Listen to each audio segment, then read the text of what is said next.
अस्सलाम वालेकुम स्टूडेंट्स, उम्मीद है आप खैरियत से होंगे। एक बार फिर एक नई वीडियो के साथ रज़ाकत अली आपकी खिदमत में हाज़िर है।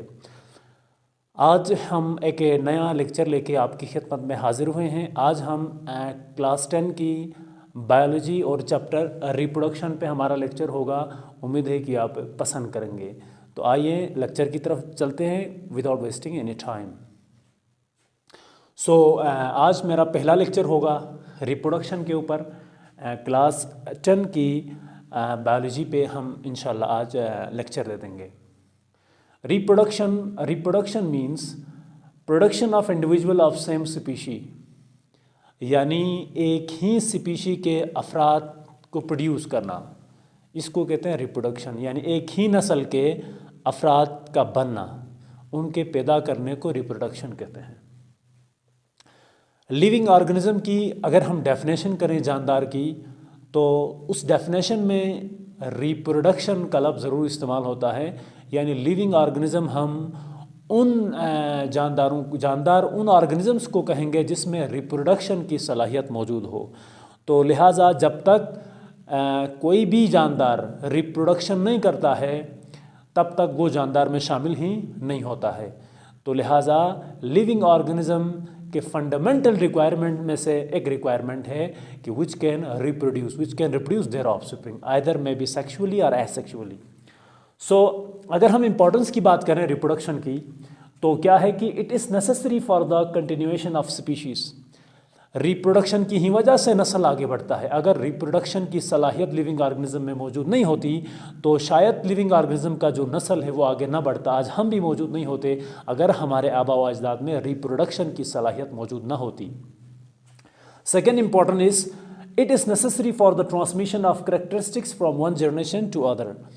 रिप्रोडक्शन की ही वजह से जो खुसूसियात किसी ऑर्गेनिज्म में हैं वो अगले उसके जो ऑफस्प्रिंग है उसमें मुंतकिल होते हैं। यानी because of reproduction the characteristics are transferred from parents to their offspring.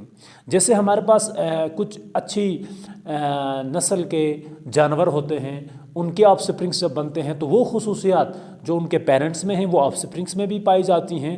ये किसकी वजह से हैं? रिप्रोडक्शन की वजह से हैं। एग्जैक्टली इसी तरह पौधों में देखें, बहुत अच्छे पौधे होते हैं जिनकी प्रोडक्शन बड़ी अच्छी होती है, तो उनसे बनने वाले ऑफस्प्रिंग में वही खुसूसियात जो ट्रांसफ़र होती हैं वो किसकी वजह से होती हैं? रिप्रोडक्शन की वजह से होती हैं। सो रिप्रोडक्शन के टू टाइप्स हैं, sexually reproduction and asexually reproduction. Sexual reproduction क्या है? It is a type of reproduction in which there is a fusion of the sperm and egg to form the offspring. ये एक ऐसा अमल है, sexual reproduction की type है जिसमें sperm और एग की फ्यूजन के बाद ऑफस्प्रिंग बनते हैं। और इसमें जो ऑफस्प्रिंग बनते हैं उसमें वेरिएशन होती है, अपने पेरेंट्स से लिटिल बिट डिफरेंट होता है मियोसिस की वजह से। इंशाल्लाह ये हम डिटेल में पढ़ेंगे। तो अभी हम डिटेल में पढ़ते हैं asexual reproduction. Asexual reproduction is a type of reproduction in which identical offspring are produced। उसमें यानी asexually जो लिविंग ऑर्गेनिज्म बनते हैं उसमें बिल्कुल हूबहू अपने पेरेंट्स की तरह होते हैं ऑफस्प्रिंग, जबकि सेक्सुअल रिप्रोडक्शन में ऐसा नहीं होता है, थोड़े से डिफरेंट होते हैं। जैसे अगर हम ह्यूमंस की बात करें तो इंसानों में जो बच्चे पैदा होते हैं वो सेक्सुअल रिप्रोडक्शन के थ्रू होते हैं। क्यों? क्योंकि उसमें स्पर्म और एग की फ्यूजन होती है जिसकी वजह से जो बच्चे होते हैं वो पेरेंट्स से लिटिल बिट डिफरेंट होते हैं। जबकि एसेक्सुअल रिप्रोडक्शन में जो ऑफस्प्रिंग होते हैं, जो बच्चे होते हैं, वो हूबहू पेरेंट का शक्ल होते हैं। क्यों? क्योंकि इसमें फ्यूजन ऑफ गैमीट्स यानी एग और स्पर्म की इसमें फ्यूजन नहीं होती है। ठीक, जब एग और स्पर्म की फ्यूजन नहीं होती है तो इसमें एग से डायरेक्ट ऑफस्प्रिंग बनता है सिंपल माइटोसिस के थ्रू, सिंपल सेल डिवीजन के थ्रू, इसीलिए वो पेरेंट्स का कॉपी होता है। Now let's move toward the common methods of asexual reproduction. यानी एसेक्सुअल रिप्रोडक्शन के कॉमन मेथड्स कौन कौन से हैं? सबसे जो पहला हम मेथड पढ़ेंगे binary fission. By mean two, fission mean break down. A process of asexual reproduction, a method of asexual reproduction in which one organism divide into two parts and both these parts act as an organism। ये जो binary fission है इसमें एक organism से दो बनते हैं simple division के जरिए, और इसमें जो ऑफस्प्रिंग्स बनते हैं वो पेरेंट्स के हूबहू कॉपी होते हैं। और बाइनरी फिशन प्रोक्रियोटिक ऑर्गेनिज्म में भी होता है और यूनिसेलुलर यूकैरियोटिक ऑर्गेनिज्म में भी होता है। जैसे बैक्टीरिया हमारे पास प्रोकैरियोट है क्योंकि इसमें डिस्टिंक्ट न्यूक्लियस मौजूद नहीं है, वाज़ेह न्यूक्लियस मौजूद नहीं है, जबकि हमारे पास एमेबा इसमें सिंपल यूकैरियोटिक है, यानी यूनिसेलुलर यूकैरियोटिक है क्योंकि इसमें न्यूक्लियस विजिबल है। देखें ये बैक्टीरिया है, इसका जो डीएनए है, ये डीएनए यहाँ पे एक मौजूद है। अब इधर इसकी क्या बनेगी, कॉपी बनेगी, बिल्कुल एग्जैक्ट। ये जो ब्लैक कलर का मैंने डीएनए शो किया है ये अपनी कॉपी बनाएगी, डुप्लीकेशन बनाएगी। और अगले स्टेप में ये जो इसकी एक कॉपी बैक्टीरिया के सेल के एक साइड पे मूव करेगी और दूसरी डीएनए दूसरे साइड पे मूव करेगी।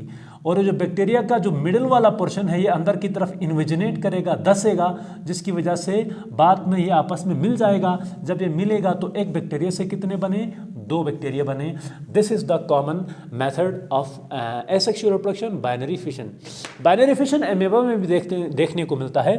एमेबा में न्यूक्लियस है, जब इसमें डिवीजन होता है तो एक न्यूक्लियस से 2 न्यूक्लियस बनते हैं और एक न्यूक्लियस एमेबा के एक साइड पे मूव करता है, दूसरा जो डुप्लीकेट न्यूक्लियस बना था दूसरी साइड पे मूव करता है।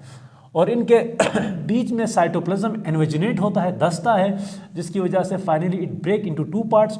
सो therefore 1 amoeba divide into the 2 amoebas। Therefore this is called binary fission. Binary mean 2, fission mean break down. इसके अलावा एक और ऑर्गेनिज्म है प्लेनेरिया। प्लेनेरिया में भी बाइनरी फिशन होता है। और प्लेनेरिया में पहले देखें, जो लोअर पोर्शन है प्लेनेरिया का ये अंदर इन्विजिनेट होता है, धसता है, और यहाँ पे ये ब्रेक डाउन होगा तो एक प्लेनेरिया 2 हिस्सों में तकसीम हो गई। ऊपर वाला हिस्से से एक नया प्लेनेरिया बन गया और नीचे वाला जो हिस्सा है, ये जो पार्ट है ये रीजनरेट करेगा और इससे भी एक प्लेनेरिया बनेगा। लिहाजा एक प्लेनेरिया से कितने बने, 2 बने। तो ये 3 ऑर्गेनिज्म तुम्हारी बुक में दिए हैं जिसमें बाइनरी फिशन होता है। और binary fission is a simple method of asexual reproduction. ये किस किस में होता है, बैक्टीरिया, एमेबा एंड प्लेनेरिया। एक और मेथड है, कॉमन मेथड है एसेक्सुअल रिप्रोडक्शन का, जो है multiple fission. Multiple mean many, fission mean breakdown. इसमें फिर एक ऑर्गेनिज्म अलग अलग पार्ट्स में डिवाइड होता है, फिर उससे बहुत सारे क्या बनते हैं, ऑर्गेनिज्म बनते हैं। एग्जैक्टली देखें इधर एमेबा के अंदर न्यूक्लियस मौजूद है और अंडर अनफेवरेबल कंडीशन, जब हालात साजगार नहीं होते हैं, टेम्परेचर कम होता है या टेम्परेचर ज़्यादा होता है, तो उससे अपने आप को बचाने के लिए, उस अनफेवरेबल कंडीशन से एमेबा अपने आप को बचाने के लिए अपने गिर्द एक सख्त खोल बनाता है जिसको हम सिस्ट कहते हैं। क्या कहते हैं, सिस्ट। इस सिस्ट की वजह से अनफेवरेबल कंडीशन में जो एमेबा है ये सर्वाइव करता है, जिंदा रहता है, क्योंकि कोड इसको बचाता है, वो जो हार्श कंडीशन है उनसे बचाता है।